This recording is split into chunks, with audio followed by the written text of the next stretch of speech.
तू ही तू ही तू ही तू ही तू ही तू ही तू ही तू ही तू ही तू ही तू ही तू ही तू ही तू ही तू ही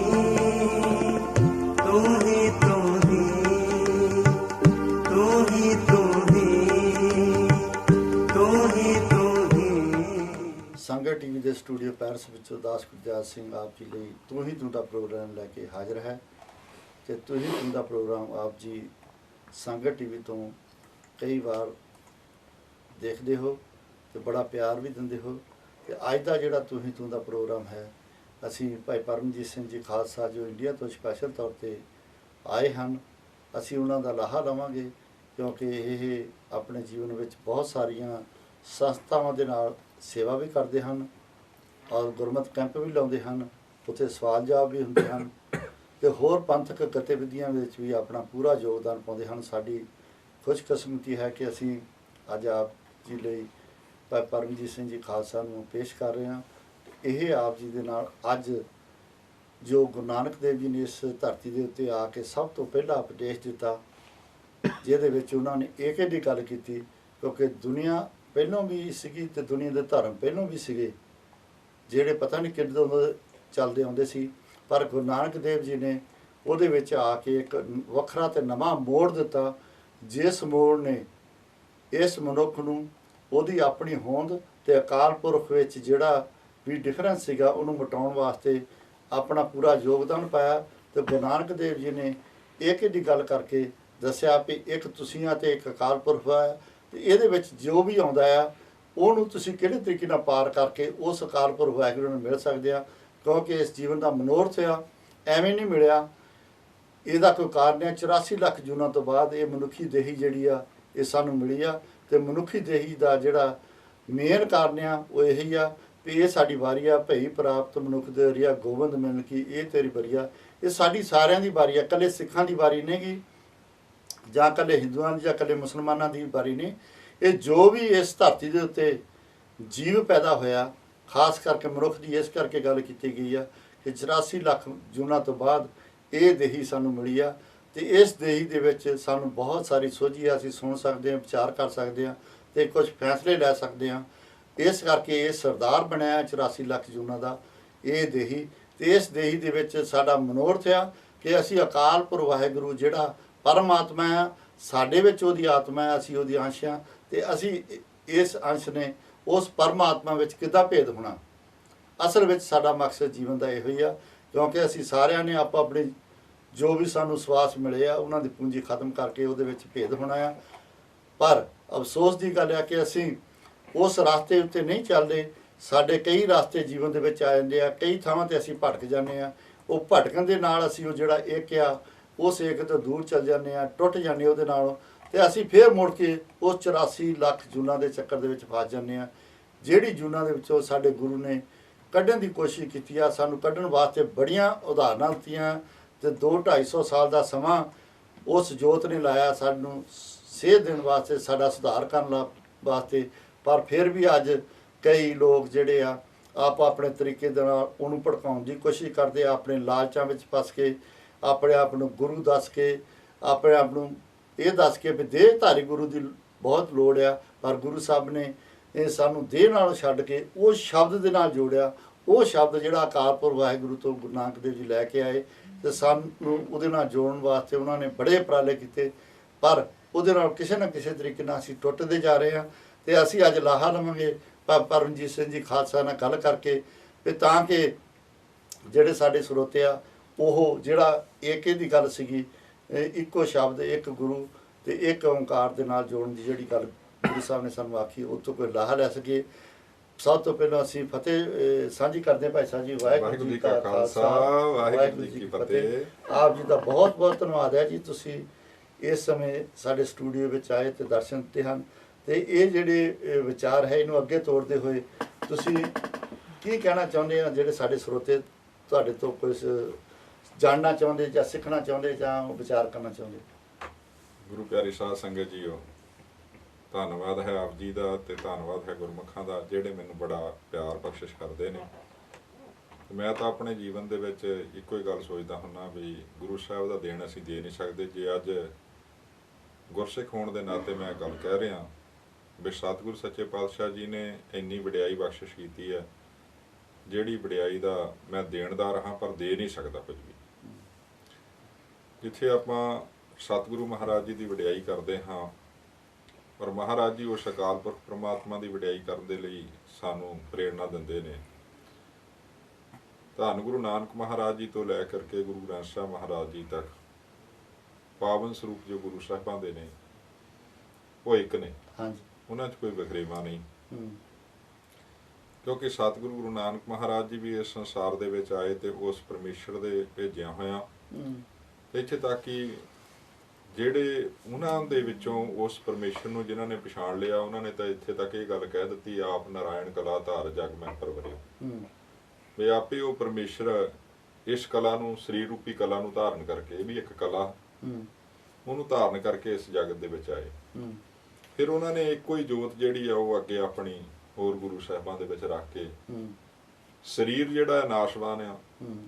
ਸਰੀਰ ਨੂੰ ਨਾ ਜਾਣਦੇ ਹਾਂ ਜੋਤ ਇੱਕ ਜਾਣਦਿਆਂ ਹੋਇਆਂ ਅੱਗੇ ਗੁਰੂ ਗ੍ਰੰਥ ਸਾਹਿਬ ਮਹਾਰਾਜ ਜੀ ਦੇ ਵਿੱਚ ਉਹੀ ਜੋਤ ਪ੍ਰਗਟ ਕਰ ਦਿੱਤੀ। ਹੂੰ।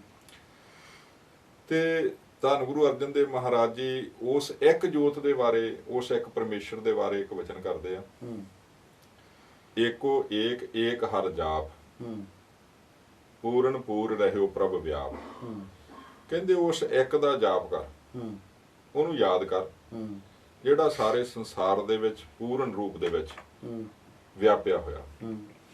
ਉਹ ਵਨਸਪਤੀ ਦੇ ਵਿੱਚ ਵੀ ਹੈ, ਉਹ ਇਸ ਸੰਸਾਰ ਦੇ ਵਿੱਚ ਹਰੇਕ ਪਸ਼ੂ ਪੰਛੀ ਦੇ ਵਿੱਚ ਵੀ ਹੈ, ਉਹ ਹਰੇਕ ਇਨਸਾਨ ਦੇ ਵਿੱਚ ਵੀ ਹੈ। ਹੂੰ। ਤੇ ਜਿਹੜਾ ਇੱਕ ਸਾਰਿਆਂ ਦੇ ਵਿੱਚ ਉਹਦਾ ਜਾਪ ਕਰ, ਉਹਨੂੰ ਯਾਦ ਕਰ। ਹੂੰ। ਫਿਰ ਸਤਿਗੁਰ ਸੱਚੇ ਪਾਤਸ਼ਾਹ ਜੀ ਕਹਿੰਦੇ ਇਹ ਅਨੇਕ ਵਿਸਥਾਰ ਏਕ ਤੇ ਭਏ। ਹੂੰ। ਕਹਿੰਦੇ ਇਹ ਜਿਹੜਾ ਸਾਰਾ ਅਨੇਕਾਂ ਤਰ੍ਹਾਂ ਦਾ ਵਿਸਥਾਰ ਆ ਨਾ ਇਸ ਧਰਤੀ ਦੇ ਉੱਪਰ ਹੋਇਆ, ਹੂੰ। ਉਹ ਇੱਕੋ ਹੀ ਪਰਮੇਸ਼ਰ ਤੋਂ ਆ। ਹੂੰ। ਇੱਕੋ ਹੀ ਪਰਮੇਸ਼ਰ ਨੇ ਆਪਣਾ ਵਿਸਥਾਰ ਕੀਤਾ ਹੋਇਆ। ਹੂੰ। ਜੇ ਕੋਈ ਕਵੇ ਨਾ ਵੀ ਪਰਮੇਸ਼ਰ ਪ੍ਰਮਾਤਮਾ ਨੂੰ ਦੇਖਣਾ ਆ, ਕਿੱਦਾਂ ਦਾ ਪਰਮੇਸ਼ਰ ਹੁੰਦਾ, ਮੈਂ ਕਹਿੰਦਾ ਹੁੰਦਾ, ਸੋਚਦਾ ਵੀ ਜੇ ਆਪਾਂ ਸਾਰੀ ਆ ਪ੍ਰਮਾਤਮਾ ਦੀ ਰਚੀ ਹੋਈ ਸ੍ਰਿਸ਼ਟੀ ਨੂੰ ਦੇਖਣ ਲੱਗ ਪਈਏ ਨਾ, ਇਹਦੇ ਵਿੱਚੋਂ ਸਾਨੂੰ ਪ੍ਰਮਾਤਮਾ ਦੇ ਦਰਸ਼ਨ ਹੋ ਸਕਦੇ ਆ। ਹੂੰ। ਕਿਉਂਕਿ ਮਹਾਰਾਜ ਜੀ ਨੇ ਕਹਿ ਦਿੱਤਾ ਨਾ, ਹੂੰ। ਅਨੇਕ ਵਿਸਥਾਰ ਏਕ ਤੇ ਪਏ। ਹੂੰ। ਜਿਹੜਾ ਉਹਦਾ ਵਿਸਥਾਰ ਕੀਤਾ ਹੋਇਆ, ਜਿੱਦਾਂ ਕੋਈ ਪ੍ਰੇਮ ਵਾਲਾ ਹੁੰਦਾ ਬੰਦਾ, ਹੂੰ। ਜਦੋਂ ਉਹ ਸਾਨੂੰ ਛੱਡ ਕੇ ਚੱਲ ਜਵੇ ਹਾਂਜੀ। ਜਾਂ ਦੂਰ ਚਲੇ ਗਿਆ, ਅਸੀਂ ਉਹਦੀਆਂ ਚੀਜ਼ਾਂ ਹੀ ਦੇਖ ਕਰਕੇ ਉਹਨੂੰ ਯਾਦ ਕਰੀ ਜਾਂਦੇ। ਹੂੰ। ਆਹ ਵਸਤੂਆਂ ਜਿਹੜੀਆਂ ਸਤਿਗੁਰ ਸੱਚੇ ਪਾਤਸ਼ਾਹ ਜੀ ਨੇ ਦਿੱਤੀਆਂ, ਵਸ ਵੀ ਇਹਦੇ ਵਿੱਚ ਰਹੇ ਆ, ਹੂੰ। ਪਰ ਇਹਨਾਂ ਨੂੰ ਦੇਖ ਕਰਕੇ ਅਸੀਂ ਉਸ ਇੱਕ ਨੂੰ ਯਾਦ ਕਰੀ ਜਾਈਏ। ਹੂੰ। ਅਨੇਕ ਵਿਸਥਾਰ ਏਕ ਤੇ ਪਏ। ਹੂੰ। ਫਿਰ ਸਤਿਗੁਰ ਸੱਚੇ ਪਾਤਸ਼ਾਹ ਜੀ ਕਹਿੰਦੇ ਉਹਨੂੰ ਜਪਦਿਆਂ ਹੋਇਆਂ ਹੂੰ। ਅਨੇਕਾਂ ਹੀ ਪਾਪਾਂ ਦਾ ਨਾਸ਼ ਹੋ ਜਾਂਦਾ। ਹੂੰ। ਜੇ ਉਸ ਪਰਮੇਸ਼ਰ ਦਾ ਨਾਮ ਜਪਦੇ ਨਾ, ਪਾਪਾਂ ਦਾ ਨਾਸ਼ ਹੋ ਜਾਂਦਾ। ਫਿਰ ਮੈਂ ਚੱਲਾਂ ਥੋੜਾ ਜਿਹਾ ਗੁਰੂ ਸਾਹਿਬਾਂ ਵੱਲ। ਹੂੰ। ਗੁਰੂ ਨਾਨਕ ਮਹਾਰਾਜ ਜੀ ਨੇ ਜਦੋਂ ਆਪਣਾ ਰੂਪ ਹੀ ਗੁਰੂ ਅੰਗਦ ਦੇਵ ਮਹਾਰਾਜ ਜੀ ਨੂੰ ਬਣਾਇਆ, ਹੂੰ। ਉਹ ਬਣਾਉਣ ਦਾ ਕਾਰਨ ਕੀ ਸੀ? ਵੀ ਉਹ ਪਹਿਲੋਂ ਤਾਂ ਬੇਸ਼ੱਕ ਉਹ ਸਤਿਗੁਰੂ ਸੱਚੇ ਪਾਤਸ਼ਾਹ ਜੀ ਦੇ ਚਰਨਾਂ ਦੇ ਵਿੱਚ ਨਹੀਂ ਸੀ ਹਾਜ਼ਰ ਹੋਏ, ਪਹਿਲਾ ਜੀਵਨ ਥੋੜਾ। ਪਹਿਲਾ ਜੀ। ਜਦੋਂ ਉਹ ਹਾਜ਼ਰ ਹੋ ਗਏ, ਫਿਰ ਉਹ ਪਹਿਲੇ ਜੀਵਨ ਖਤਮ ਹੋ ਗਿਆ। ਹੂੰ। ਫਿਰ ਉਹਨਾਂ ਨੂੰ ਆਪਣਾ ਰੂਪ ਤਾਂ ਬਣਾਇਆ ਕਿਉਂਕਿ ਉਹ ਇੱਕ ਦੇ ਨਾਲ ਜੁੜ ਗਏ ਸੀ, ਹੂੰ। ਇੱਕੋ ਦੇ ਨਾਲ ਜੁੜੇ, ਹੂੰ। ਇੱਕ ਦੇ ਨਾਲ ਇਹੋ ਜਿਹਾ ਜੁੜੇ।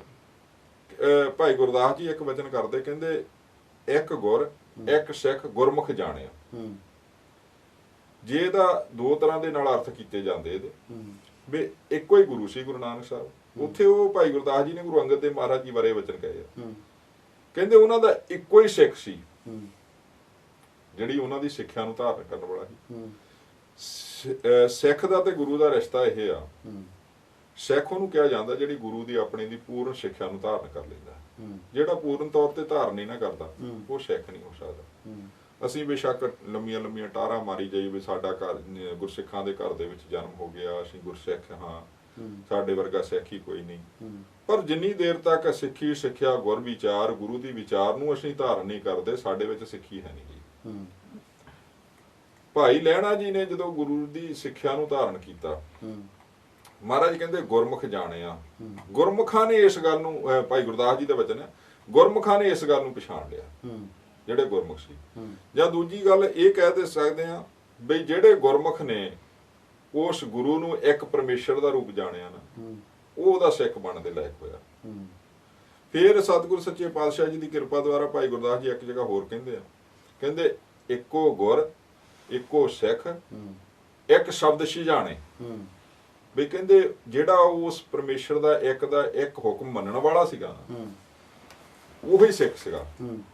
ਭਾਈ ਲਹਿਣਾ ਜੀ ਨੇ ਹਰੇਕ ਹੁਕਮ ਮੰਨਿਆ, ਚਾਹੇ ਰਾਤ ਚਾਹੇ ਦਿਨ, ਚਾਹੇ ਕੋਈ ਵੀ ਸਮਾਂ ਹੋਵੇ, ਚਾਹੇ ਕਿਸੇ ਵੀ ਤਰ੍ਹਾਂ ਵਿਚਰ ਰਹੇ ਹੋਈਏ। ਮੇਰੇ ਕਹਿਣ ਤੋਂ ਭਾਵ ਵੀ ਜੇ ਸੁੰਦਰ ਕੱਪੜੇ ਵੀ ਪਾਏ ਤਾਂ ਵੀ ਹੁਕਮ ਨੂੰ ਮੋੜਿਆ ਨਹੀਂ। ਪਰ ਕਿਤੇ ਵੀ ਆ ਉਹਨਾਂ ਨੇ ਗੁਰੂ ਨਾਨਕ ਦੇਵ ਜੀ ਦਾ ਮਾੜਾ ਜਿਹਾ ਇਸ਼ਾਰਾ ਜਿਹੜਾ ਆ ਉਹਨੂੰ ਵੀ ਸਮਝ ਕੇ ਉਹ ਹੁਕਮ ਮੰਨਿਆ, ਪਰ ਕਿੰਤੂ ਪ੍ਰੰਤੂ ਨਹੀਂ ਕੀਤਾ। ਉਹ ਕਿੰਤੂ ਪ੍ਰੰਤੂ ਨਹੀਂ ਕੀਤਾ। ਤੇ ਜਦੋਂ ਉਹ ਹੁਕਮ ਮੰਨ ਲਿਆ ਤੇ ਦੇਖੋ ਗੁਰੂ ਨਾਨਕ ਸਾਹਿਬ ਦੀ ਉਹਨਾਂ ਤੇ ਕਿੰਨੀ ਦਇਆ ਹੋਈ। ਦੁਨੀਆ ਦੇ ਵਿੱਚ ਕੋਈ ਇਹੋ ਜਿਹਾ ਮੇਰੇ ਹਿਸਾਬ ਨਾਲ ਗੁਰੂ ਨਹੀਂ ਹੋਊਗਾ ਜਿਹੜਾ ਆਪਣੇ ਸਿੱਖ ਨੂੰ ਮੱਥਾ ਟੇਕ ਦੇਵੇ। ਗੁਰੂ ਨਾਨਕ ਸਾਹਿਬ ਨੇ ਇਹ ਮਰਜ਼ਾਦਾ ਚਲਾਈ। ਜਦੋਂ ਗੁਰੂ ਨਾਨਕ ਸਾਹਿਬ ਸਰੀਰ ਕਰਕੇ ਇਸ ਸੰਸਾਰ ਤੋਂ ਜਾਣ ਲੱਗੇ, ਆਪਣੀ ਜੋਤ ਭਾਈ ਲਹਿਣਾ ਦੇ ਵਿੱਚ ਟਿਕਾ ਕਰਕੇ ਗੁਰੂ ਅੰਗਦ ਬਣਾ ਕੇ ਉਹਨਾਂ ਦੇ ਅੱਗੇ 5 ਪੈਸੇ ਦੇ ਨਾਰੀਅਲ ਰੱਖ ਕੇ ਮੱਥਾ ਟੇਕ ਦਿੱਤਾ ਵੀ ਅੱਜ ਤੋਂ ਇਹ ਗੁਰੂ ਆ। ਚਲੋ ਇਹ ਗੱਲਾਂ ਆਪਾਂ ਨਾ ਵੀ ਲਈ ਵੀ ਨਾਰੀਅਲ ਰੱਖਿਆ ਜਾਂ ਨਹੀਂ ਰੱਖਿਆ, ਪਰ ਮੱਥਾ ਜ਼ਰੂਰ ਟੇਕਿਆ। ਮੱਥਾ ਟੇਕਿਆ, ਮਕਸਦ ਤਾਂ ਅਸਲੀ ਇਹ ਆ, ਨਾਰੀਅਲ ਤਾਂ ਹੋਰ ਬਥੇਰੇ ਤੁਰੇ ਫਿਰਦੇ। ਹਾਂਜੀ, ਮੱਥਾ ਟੇਕ ਦਿੱਤਾ। ਤੇ ਮੱਥਾ ਟੇਕਣ ਦਾ ਭਾਵ ਇਹ ਸੀ ਵੀ ਹੁਣ ਇਹਦੇ ਵਿੱਚ ਪ੍ਰਮਾਤਮਾ ਦੀ ਜੋਤ ਆ ਜਿਹੜੀ ਮੈਨੂੰ ਦਿੱਤੀ ਸੀ, ਹੁਣ ਇਹ ਇਹਦੇ ਵਿੱਚ ਟਿਕਾ ਦਿੱਤੀ ਆ।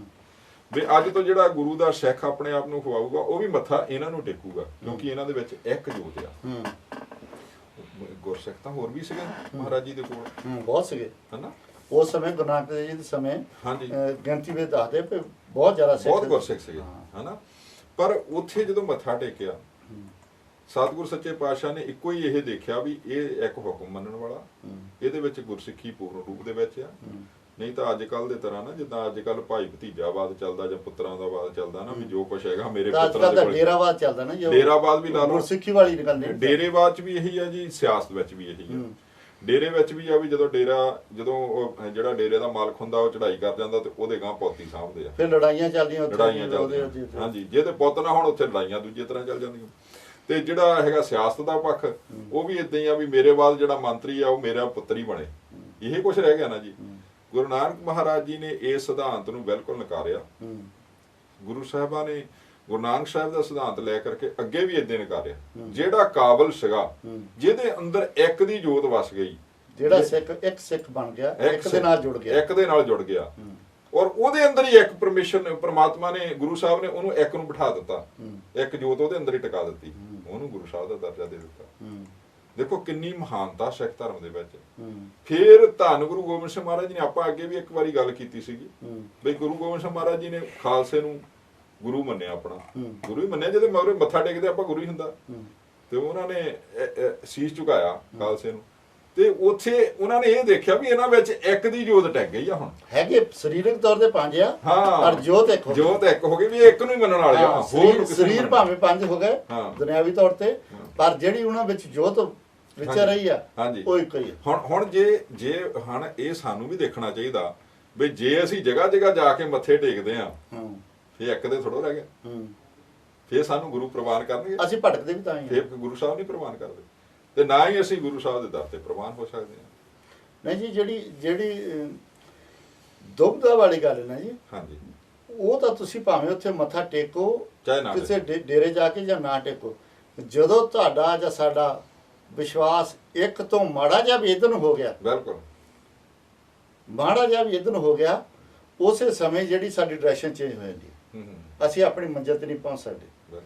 ਜੇ ਆਪਾਂ ਦੁਨੀਆ ਦੇ ਦੁਨਿਆਵੀ ਤੌਰ ਤੇ ਰਾਜੇ ਪਏ, ਅਸੀਂ ਕਹਿੰਦੇ ਰੱਬ ਜਿਹੜਾ ਅਸਮਾਨ ਤੇ ਰਹਿੰਦਾ ਹੈ, ਹਾਂਜੀ, ਅਸੀਂ ਧਰਤੀ ਤੇ ਰਹਿੰਦੇ ਆ, ਰੱਬ ਜਿਹੜਾ ਉੱਤੇ ਰਹਿੰਦਾ ਅਸਮਾਨ ਤੇ। ਦੁਨਿਆਵੀ ਤੌਰ ਤੇ ਆਮ ਤੌਰ ਤੇ ਕਈ ਗੱਲਾਂ ਕਰਦੇ ਆ, ਭਾਵੇਂ ਉਹ ਸਾਡੇ ਵਿੱਚ ਵਿਚਰਦਾ ਹੈ, ਪਰ ਉਸ ਦੂਰੀ ਨੂੰ ਆਪਾਂ ਮਹਿਸੂਸ ਕਰ ਲਈਏ, ਹੈਗਾ ਸਾਡੇ ਵਿੱਚ ਆ, ਪਰ ਦੂਰੀ ਤੁਸੀਂ ਲਾ ਲਓ ਪਏ ਇੰਨੀ ਤੁਰੰਤ ਸਾਰਾ ਜੀਵਨ ਬੀਤ ਜਾਂਦਾ, ਅਸੀਂ ਉਹਨੂੰ ਮਿਲ ਨਹੀਂ ਸਕਦੇ। ਹੈਗਾ ਸਾਡੇ ਅੰਦਰ ਆ, ਪਰ ਮਿਲਣਾ ਬਹੁਤ ਔਖਾ, ਮਿਲਦੇ ਨਹੀਂ। ਜੇ ਸਾਡੇ ਅੰਦਰ ਆ ਤਾਂ ਇੰਨੀ ਦੂਰੀ ਕਿਉਂ, ਇੰਨੀ ਜ਼ਿੰਦਗੀ ਕਿਉਂ ਖਰਾਬ ਹੋ ਗਈ ਕਿ ਅਸੀਂ ਉਹਨੂੰ ਮਿਲ ਹੀ ਨਹੀਂ ਸਕੇ।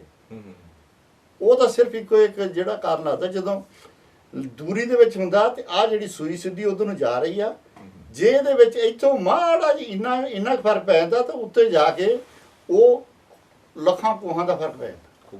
ਬਹੁਤ ਫਰਕ ਹੈ। ਭਾਵ ਕਹਿਣ ਤੋਂ ਸਤਸੰਗ ਜੀ, ਜਦੋਂ ਸਾਡੇ ਮਨ ਦੇ ਵਿੱਚ ਕਿਸੇ ਦਾ ਦੂਸਰੇ ਦਾ ਵਿਚਾਰ ਵੀ ਆਉਂਦਾ ਆ, ਜਦੋਂ ਮਾੜੀ ਜਿਹੀ ਸ਼ੰਕਾ ਵੀ ਆਉਂਦੀ ਆ ਆਪਣੇ ਗੁਰੂ ਦੇ ਉੱਤੇ, ਥੋੜਾ ਜਿਹਾ ਵੀ ਭੇਦਾ ਹੁੰਦਾ, ਉਦੋਂ ਹੀ ਸਾਡੇ ਜਿਹੜੀ ਆ ਦੁਬਦਾ ਪੈਦਾ ਹੋ ਜਾਂਦੀ ਹੈ। ਤੇ ਦੁਬਦਾ ਜਿਹੜੀ ਆ ਵਿਨਾਸ਼ ਦਾ ਕਾਰਨ। ਮੈਂ ਇੱਕ ਅਲਫਾਜ਼ ਛੋਟਾ ਆ ਪਰ ਵਿਨਾਸ਼ ਦਾ ਕਾਰਨ ਹੈ। ਮੈਂ ਇੱਕ ਗੱਲ ਟੋਕੀ ਤੁਹਾਡੀ ਮਾਫੀ। ਸੌਰੀ, ਕੋਈ ਗੱਲ ਨਹੀਂ। ਤੇ ਮੈਂ ਇੱਕ ਵਿਦਵਾਨ ਦੀ, ਬੜੇ ਪੁਰਾਣੇ ਵਿਦਵਾਨ ਸੀ, ਉਹਨਾਂ ਦੇ ਇੱਕ ਵਚਨ ਪੜਿਆ ਸੀਗਾ। ਉਹ ਅੱਜ ਕੱਲ੍ਹ ਦੀਆਂ ਉਦਾਹਰਨਾਂ ਦੇ ਕਰਕੇ ਵਚਨ ਕਰ ਦਿੰਦੇ ਸੀ। ਮੇਰੇ ਮਨ 'ਚ ਬੜਾ ਵੀ ਉਹ ਵੀ ਵਚਨ ਟਿਕਿਆ ਹੋਇਆ। ਅੱਜ ਕੱਲ੍ਹ ਰੇਲਾਂ ਬਹੁਤ ਚੱਲਦੀਆਂ, ਟ੍ਰੇਨ ਬਹੁਤ ਚੱਲਦੀ ਹੈ ਇੱਥੇ, ਸਾਰੇ ਯੂਰਪ ਦੇ ਵਿੱਚ ਵੀ, ਸਾਰੇ ਵਰਲਡ ਦੇ ਵਿੱਚ ਵੀ। ਉਹ ਟ੍ਰੇਨ ਜਦੋਂ ਜਾਂਦੀ ਆ ਨਾ ਜੀ, ਉਹਨੂੰ ਚਲਾਉਣ ਵਾਲਾ ਬੇਸ਼ੱਕ ਡਰਾਈਵਰ ਵਿੱਚ ਬੈਠਾ ਹੁੰਦਾ, ਪਰ ਉਹ ਲਾਈਨ ਨਹੀਂ ਬਦਲੀ ਕਰ ਸਕਦਾ। ਲਾਈਨ ਉਹ ਬਦਲੀ ਨਹੀਂ ਕਰਦਾ, ਲਾਈਨ ਬਦਲੀ ਕਰਨ ਵਾਲਾ ਪਿੱਛੇ ਬੈਠਾ। ਉਹਦਾ ਲਾਈਨ ਬਦਲੀ ਕਰਨ ਵਾਲਾ ਜੇ ਕਿਤੇ ਉਹ ਕਾਂਟਾ ਭੁਲੇਖੇ ਨਾਲ ਦੂਜੀ ਲਾਈਨ ਤੇ ਪਾ ਦੇਵੇ, ਗੱਡੀ ਨੂੰ ਕਾਂਟਾ ਬਦਲੀ ਕਰ ਦੇਵੇ, ਟ੍ਰੇਨ ਉਹ ਉਨੀ ਸਪੀਡ ਨਾਲ ਜਾ ਰਹੀ ਆ, ਜਿਹੜੀ ਉਹ ਲਾਈਨ ਤੇ ਜਾਣਾ ਸੀ ਉਧਰ ਨਹੀਂ ਜਾ ਰਹੀ, ਉਹ ਦੂਜੀ ਲਾਈਨ ਤੇ ਜਾ ਰਹੀ, ਸਪੀਡ ਉਹਦੀ ਉਨੀ ਆ, ਉਹ ਆਪਣੀ ਲਾਈਨ ਤੋਂ ਭਟਕ ਗਈ। ਜਿੰਨੀ ਤੇਜ਼ੀ ਨਾਲ ਜਾ ਰਹੀ ਆ, ਉਨੀ ਤੇਜ਼ੀ ਨਾਲ ਆਪਣੀ ਮੰਜ਼ਿਲ ਤੋਂ ਦੂਰ ਹੁੰਦੀ ਜਾਂਦੀ। ਬੇਸ਼ੱਕ ਅਸੀਂ ਗੁਰੂ ਸਾਹਿਬ ਨੂੰ ਛੱਡ ਕਰਕੇ ਕਿੰਨੀ ਤੇਜ਼ੀ ਨਾਲ ਜਾ ਰਹੀ ਹੋਈਏ, ਪਰ ਅਸੀਂ ਮੰਜ਼ਿਲ ਤੋਂ ਭਟਕੇ, ਸਾਨੂੰ ਮੰਜ਼ਿਲ ਨਹੀਂ ਮਿਲਣੀ ਹੈਗੀ। ਮੰਜ਼ਿਲ ਤਾਂ ਉਦੋਂ ਹੀ ਮਿਲਣੀ ਜਦੋਂ ਅਸੀਂ ਆਪਣੀ ਸਿੱਧੀ ਲਾਈਨ ਤੇ ਜਾ ਰਹੇ। ਉਹ ਮੈਨੂੰ ਬੜੀ ਗੱਲ ਵਧੀਆ ਲੱਗੀ ਵੀ ਜਦੋਂ ਜਿੱਦਾਂ ਟ੍ਰੇਨ ਭਟਕ ਜਾਂਦੀ ਹੈ ਨਾ, ਜਦੋਂ ਬੰਦਾ ਇੱਕ ਵਾਰੀ ਭਟਕ ਜਾਂਦਾ, ਭਾਵੇਂ ਉਹ ਥੋੜਾ ਜਿਹਾ ਭਟਕ ਗਿਆ ਤੇ ਭਾਵੇਂ ਜ਼ਿਆਦਾ, ਉਨੀ ਮੰਜ਼ਿਲ ਤੋਂ ਦੂਰ ਹੋ ਰਿਹਾ, ਭਾਵੇਂ ਤੇਜ਼ੀ ਨਾਲ ਚੱਲ ਰਿਹਾ। ਜੀ ਇਸ ਵਿਸ਼ੇ ਤੇ ਮੈਂ ਆਮ ਤੌਰ ਤੇ ਵਿਚਾਰ ਕਰਦਾ ਹੁੰਦਾ ਕਿ ਜਦੋਂ ਗੁਰੂ ਗ੍ਰੰਥ ਸਾਹਿਬ ਜੀ ਦੇ ਸਰੂਪ ਜਿਹੜੇ ਆ ਉਹ ਬਹੁਤ ਘੱਟ ਸੀਗੇ। ਹਾਂਜੀ। ਉਦੋਂ ਕਿਤੇ 10-20 ਪਿੰਡਾਂ ਬਾਅਦ ਜਾਂ 50 ਪਿੰਡਾਂ ਵਿੱਚ ਕਿਤੇ ਇੱਕ ਥਾਂ ਤੇ ਅਖੰਡ ਪਾਠ ਹੁੰਦਾ ਸੀ ਤੇ ਉਹਦੀ ਖਬਰ ਪਹੁੰਚ ਜਾਂਦੀ ਸੀ ਤੇ 20 ਪਿੰਡਾਂ ਦੇ ਲੋਕ ਇਕੱਠੇ ਹੋ ਕੇ ਉੱਥੇ ਜਾ ਕੇ ਦਰਸ਼ਨ ਕਰਦੇ ਸੀ ਜਾਂ ਨਮਸਕਾਰ ਕਰਦੇ ਸੀ। ਅੱਜ ਆਪਾਂ 2-3 ਦਿਨ ਬਹਿ ਕੇ ਸ੍ਰੀ ਗੁਰੂ ਗ੍ਰੰਥ ਸਾਹਿਬ ਜੀ ਦਾ ਪੂਰਾ ਜਿਹੜਾ ਪਾਠ ਹੈ ਆਪਾਂ ਸੁਣ ਸਕਦੇ ਹਾਂ, ਵਿਚਾਰ ਕਰ ਸਕਦੇ ਹਾਂ।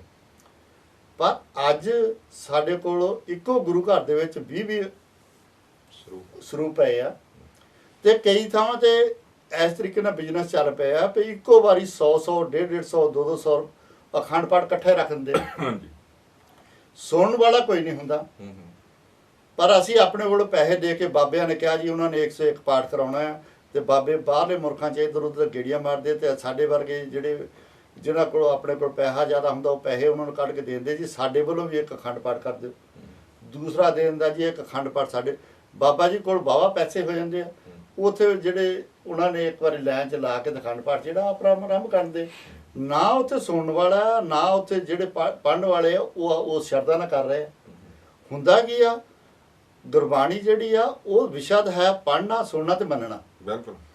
ਗੁਰਬਾਣੀ ਜਿਹੜੀ ਆ ਉਹ ਵਿਸ਼ਾ ਆ ਪੜ੍ਹਨਾ ਸੁਣਨਾ ਤੇ ਮੰਨਣਾ। ਜਦ ਤੱਕ ਅਸੀਂ ਸੁਣਦੇ ਨਹੀਂ, ਜਦ ਤੱਕ ਅਸੀਂ ਪੜ੍ਹਦੇ ਨਹੀਂ ਛੱਡ ਦੇਣਾ ਤੇ ਮੰਨਣ ਵਾਲੀ ਗੱਲ ਹੀ ਨਹੀਂ ਆਉਂਦੀ। ਤੇ ਫਿਰ ਉਹਦਾ ਇਹ ਆ ਵੀ ਅਖੰਡ ਪਾਠ ਹੋਈ ਜਾਂਦੇ ਆ, ਉਹ ਆਪਣੇ ਤਰ੍ਹਾਂ ਤੇ ਬਿਜ਼ਨਸ ਜਿਹੜੇ ਆਪਣੇ ਤਰੀਕੇ ਨਾਲ ਲੋਕੀ ਚਲਾਈ ਜਾਂਦੇ ਆ, ਅਸੀਂ ਵੀ ਉਹਦੇ ਲਈ ਪੈਸੇ ਦੇਈ ਜਾਂਦੇ ਆ। ਪਰ ਜਿਹੜੀ ਗੁਰੂ ਦੀ ਅਸਲੀ ਗੱਲ ਆ ਜਾਂ ਗੁਰੂ ਸਾਹਿਬ ਸਾਨੂੰ ਸਮਝਾਉਣੀ ਚਾਹੁੰਦੇ ਆ, ਨਾ ਉਹ ਅਸੀਂ ਸਮਝਣ ਦੀ ਕੋਸ਼ਿਸ਼ ਕੀਤੀ ਆ ਨਾ ਅਸੀਂ ਮੰਨਣ ਦੀ ਕੋਸ਼ਿਸ਼ ਕੀਤੀ ਆ, ਤੇ ਉਧਾਰ ਕਿੱਥੋਂ ਹੋ ਜਾਊਗਾ। ਅੱਜ ਸਾਡੇ ਦੁੱਖਾਂ ਦਾ ਕਾਰਨ ਇਹ ਆ, ਅੱਗੇ ਕਦੇ ਅਖੰਡ ਪਾਠ ਹੁੰਦਾ ਸੀ ਤੇ ਅਸੀਂ ਸਿੱਖ ਪੱਕੇ ਬਣ ਗਏ ਸੀ। ਅੱਜ ਉਹਦੇ ਨਾਲੋਂ 100 ਗੁਣਾ ਜ਼ਿਆਦਾ ਅਖੰਡ ਪਾਠ ਹੁੰਦੇ ਆ, ਉਹਦੇ ਨਾਲੋਂ 100 ਗੁਣਾ ਜ਼ਿਆਦਾ ਗੁਰਦੁਆਰਾ ਸਾਹਿਬ ਆ, ਪਰ ਅਸੀਂ ਸਿੱਖੀ ਤੋਂ ਗਿਰਦੇ ਜਾਂਦੇ ਹਾਂ। ਕਾਰਨ ਕੀ ਆ? ਲੱਭਣਾ ਸਾਨੂੰ ਸੋਚਣਾ ਤਾਂ ਪਊਗਾ। ਜਦੋਂ ਅਸੀਂ ਸਾਰੇ ਬਿਜ਼ਨਸਮੈਨ ਆ ਜਾਂ ਨੌਕਰੀਆਂ ਕਰਦੇ ਹਾਂ, ਤੇ ਜੇ ਇੰਨੀ ਦੌੜ ਭੱਜ ਤੋਂ ਬਾਅਦ ਵੀ ਸਾਨੂੰ ਘਾਟਾ ਪੈ ਰਿਹਾ ਤੇ ਉਹ ਘਾਟੇ ਦਾ ਕਾਰਨ ਕੀ ਆ? ਜਦੋਂ ਸਾਡੇ ਬਿਜ਼ਨਸ ਵਿੱਚ ਘਾਟਾ ਪੈਂਦਾ ਅਸੀਂ 100 ਤੋਂ ਪੁੱਛਦੇ ਹਾਂ ਤੇ ਆਹ ਕਿਉਂ ਹੋਇਆ, ਐਦਾਂ ਕਿਉਂ ਹੋਇਆ। ਪਰ ਸਾਡੇ ਜੀਵਨ ਦਾ ਘਾਟਾ, ਸਾਡਾ ਜੀਵਨ ਜਿਹੜਾ ਉਹਦੇ ਸਵਾਸ ਜਿਹੜੇ ਆ, ਪੂੰਜੀ ਜਿਹੜੀ ਆ ਦਿਨੋਂ ਦਿਨ ਘਟਦੀ ਜਾਂਦੀ ਆ।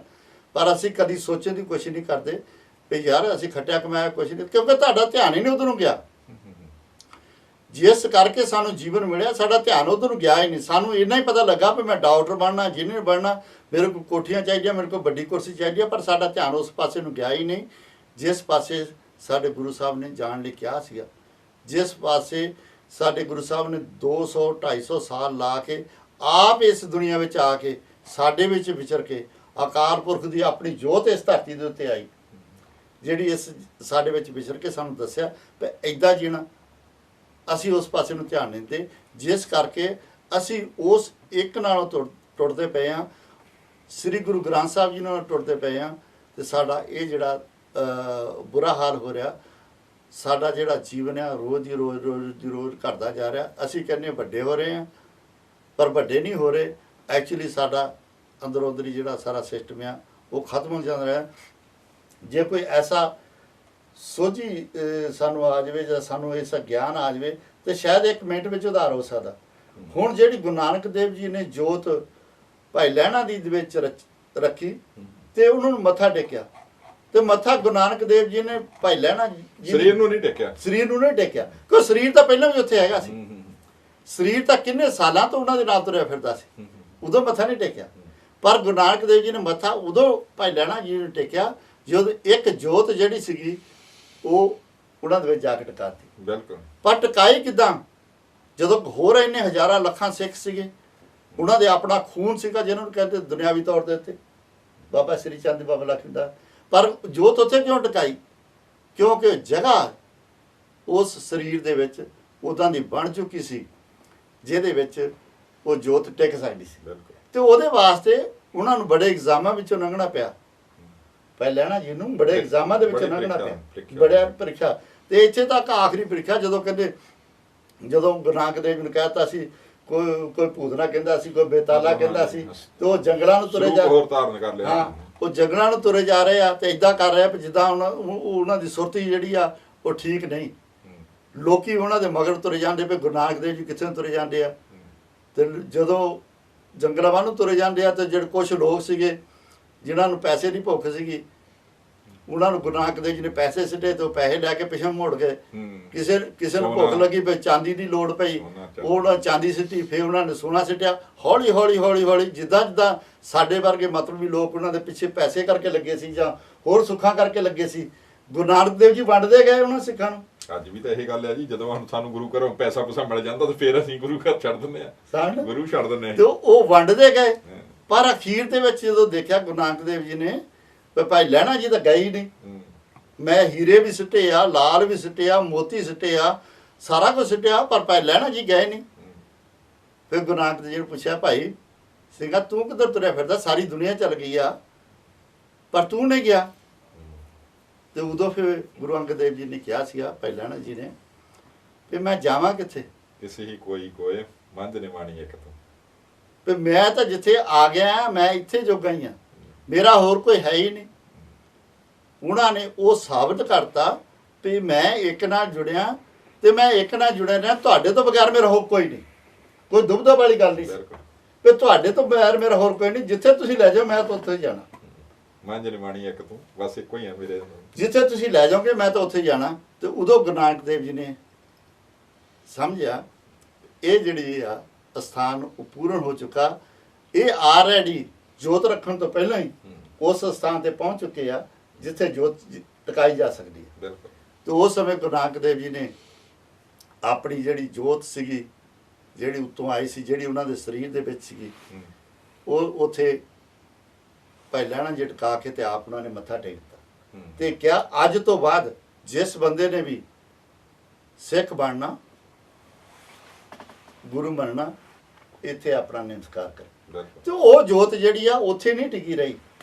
ਉਹ ਜੋਤ ਨੇ ਫਿਰ ਗਾਂ ਆਉਣ ਵਾਲੇ ਸਮੇਂ ਦੇ ਵਿੱਚ ਆਪਣੇ ਵੱਖਰੇ ਵੱਖਰੇ ਸਥਾਨ ਪੈਦਾ ਕੀਤੇ। 10 ਜੋਤਾਂ ਵਿੱਚ ਆਈ, 10 ਜਾਮਿਆਂ ਵਿੱਚ ਆਈ ਉਹੀ ਜੋਤ।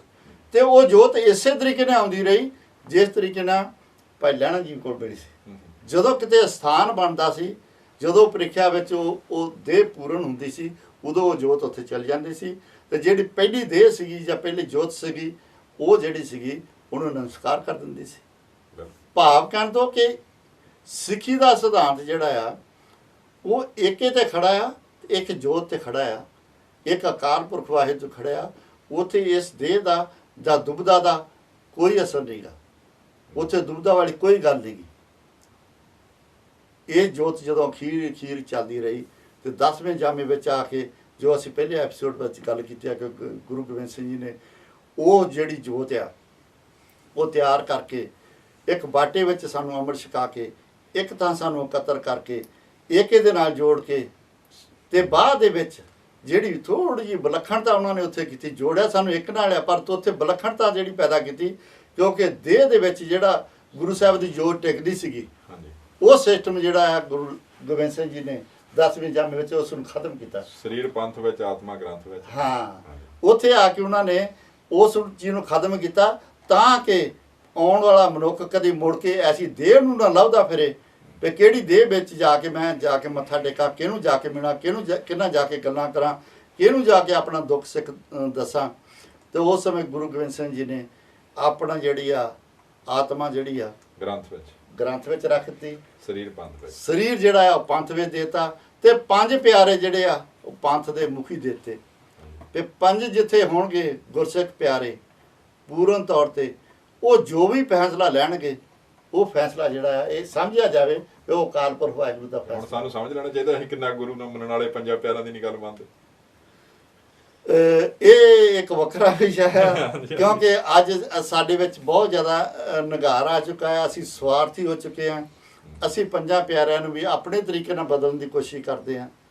5 ਪਿਆਰੇ ਵੀ ਕੁਝ ਐਸੇ ਹੋ ਚੁੱਕੇ ਹਨ ਕਈ ਜਗ੍ਹਾ ਦੇ ਉੱਤੇ ਜਿਹੜੇ ਆਪਣੇ ਆਪ ਨੂੰ ਉਸ ਤਰੀਕੇ ਨਾਲ ਢਾਲ ਲੈਂਦੇ ਆ, ਪਰ ਜਿਹੜੇ ਗੁਰਸਿੱਖ 5 ਪਿਆਰੇ ਵਾਕਿਆ ਅਕਾਲ ਪੁਰਖ ਵਾਹਿਗੁਰੂ ਨੂੰ ਸਮਰਪਿਤ ਹੋਣ ਜਾਂ ਉਹਦੇ ਪਿਆਰੇ ਹੋਣ, ਜਿਹੜੇ ਜਿਨ੍ਹਾਂ ਨਾਲ ਗੁਰੂ ਸਾਹਿਬ ਨੇ ਜੋੜਿਆ ਸੀ, ਉਹ ਕਦੀ ਨਾ ਵਿਕਦੇ ਆ, ਨਾ ਉਹਨਾਂ ਨੂੰ ਖਰੀਦਿਆ ਜਾ ਸਕਦਾ, ਉਹਨਾਂ ਨੂੰ ਕੁਝ ਨਹੀਂ ਕੀਤਾ ਜਾ ਸਕਦਾ।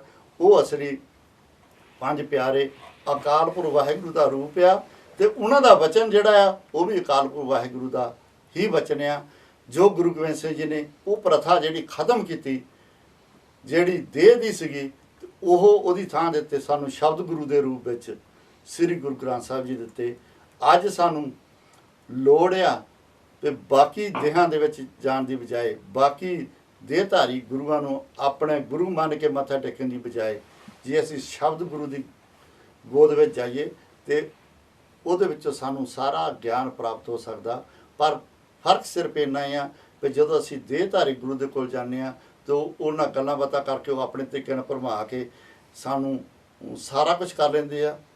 ਕਈ ਥਾਵਾਂ 'ਤੇ ਤੁਸੀਂ ਦੇਖਦੇ ਆ ਸਾਡੀਆਂ ਇੱਜ਼ਤਾਂ ਵੀ ਲੁੱਟੀਆਂ ਜਾਂਦੀਆਂ, ਸਾਡੇ ਪੈਸੇ ਦਾ ਵੀ ਨੁਕਸਾਨ ਹੁੰਦਾ, ਸਾਡਾ ਸਾਰਾ ਕੁਝ ਲੁੱਟਿਆ ਜਾਂਦਾ। ਪਰ ਜੇ ਸ੍ਰੀ ਗੁਰੂ ਗ੍ਰੰਥ ਸਾਹਿਬ ਜੀ ਕੋਲ ਆਓ ਤੇ ਸ੍ਰੀ ਗੁਰੂ ਗ੍ਰੰਥ ਸਾਹਿਬ ਜੀ ਨਾਲ ਗੱਲਾਂ ਕਰਨੀਆਂ ਪੈਂਦੀਆਂ। ਅਸੀਂ ਆਪਣੇ ਗੁਰੂ ਨਾਲ ਗੱਲ ਕਰ ਸਕਦੇ ਹਾਂ, ਆਪਣੇ ਗੁਰੂ ਨੂੰ ਬੁਲਾ ਸਕਦੇ ਹਾਂ, ਗੁਰੂ ਸਾਨੂੰ ਬੋਲ ਸਕਦਾ ਹੈ, ਸਾਡੇ ਹਰ ਸਵਾਲ ਦਾ ਜਵਾਬ ਸ੍ਰੀ ਗੁਰੂ ਗ੍ਰੰਥ ਸਾਹਿਬ ਦੇ ਵਿੱਚ ਦਿੱਤਾ ਹੈ। ਪਰ ਉਹਦੇ ਲਈ ਸਾਨੂੰ ਥੋੜ੍ਹੀ ਜਿਹੀ ਕੋਸ਼ਿਸ਼ ਕਰਨੀ ਪੈਂਦੀ ਹੈ, ਥੋੜ੍ਹਾ ਜਿਹਾ ਚੱਲਣਾ ਪੈਂਦਾ। ਸਾਨੂੰ ਇੱਕ ਕਦਮ ਜਿਹੜਾ ਆ ਗੁਰੂ ਵੱਲ ਨੂੰ ਜਾਈਏ ਤੇ ਬਾਕੀ ਕਦਮ ਜਿਹੜੇ ਗੁਰੂ ਸਾਡੇ ਵੱਲ ਨੂੰ ਆ ਜਾਂਦੇ ਆ। ਪਰ ਅਫਸੋਸ ਦੀ ਗੱਲ ਆ, ਉਹ ਇੱਕ ਕਦਮ ਜਿਹੜਾ ਗੁਰੂ ਨੇ ਸਾਨੂੰ ਹੁਕਮ ਕੀਤਾ, ਅਸੀਂ ਗੁਰੂ ਵੱਲ ਨੂੰ ਆਪਣੀ ਸਾਰੀ ਜ਼ਿੰਦਗੀ ਵਿੱਚ ਨਹੀਂ ਪੁੱਟਦੇ, ਇੱਧਰ ਉੱਧਰ ਧੱਕੇ ਖਾਂਦੇ ਰਹਿੰਦੇ ਹਾਂ, ਸਾਡਾ ਜਿਹੜਾ ਜ਼ਿੰਦਗੀ ਦਾ ਸਮਾਂ ਖਤਮ ਹੋ ਜਾਂਦਾ। ਪਰ ਜੇ ਉਹ ਇੱਕ ਕਦਮ ਆਪਣਾ ਇੱਕ ਗੁਰੂ ਵੱਲ ਨੂੰ ਤੇ ਇੱਕ ਓਂਕਾਰ ਵੱਲ ਨੂੰ ਅਸੀਂ ਪੁੱਟ ਲਈਏ ਤੇ ਸਾਡੇ ਜੀਵਨ ਦਾ ਜਿਹੜਾ ਮਨੋਰਥ ਉਹ ਪੂਰਾ ਹੋ ਸਕਦਾ, ਸਾਡੇ ਜੀਵਨ ਦਾ ਲਾਭ ਹੋ ਸਕਦਾ। ਉਹ ਜਿਹੜਾ ਭਈ ਪ੍ਰਾਪਤ ਮਨੁੱਖ ਦੇ ਹਰੀਆ ਗੋਬਿੰਦ ਮਿਲਣ ਕੀ ਇਹ ਤਰੀਵਰੀਆ, ਉਹ ਬਾਰੀ ਵਿੱਚ ਅਸੀਂ ਕਾਮਯਾਬ ਹੋ ਸਕਦੇ ਹਾਂ, ਸਾਡਾ ਆਇਆ ਸਫਲ ਹੋ ਸਕਦਾ। ਅੱਜ ਦੇ ਇਸ ਐਪੀਸੋਡ ਦੇ ਵਿੱਚ ਜੋ ਵੀ ਵਿਚਾਰਾਂ ਹੋਈਆਂ, ਉਮੀਦ ਹੈ ਕਿ ਆਪ ਜੀ ਨੂੰ ਕੁਝ ਚੰਗੀਆਂ ਲੱਗੀਆਂ ਹੋਣਗੀਆਂ। ਅਗਰ ਕੋਈ ਵੀ ਗੱਲ ਗੁਰਮੁਖ ਦੇ ਉਲਟ ਕਹੀ ਗਈ ਹੋਵੇ ਜਾਂ ਸਾਡੇ ਕੋਲੋਂ ਭੁਲ ਹੋ ਗਈ ਹੋਵੇ ਤਾਂ ਅਸੀਂ ਉਸ ਚੀਜ਼ ਦੀ ਮਾਫੀ ਮੰਗਦੇ ਹਾਂ।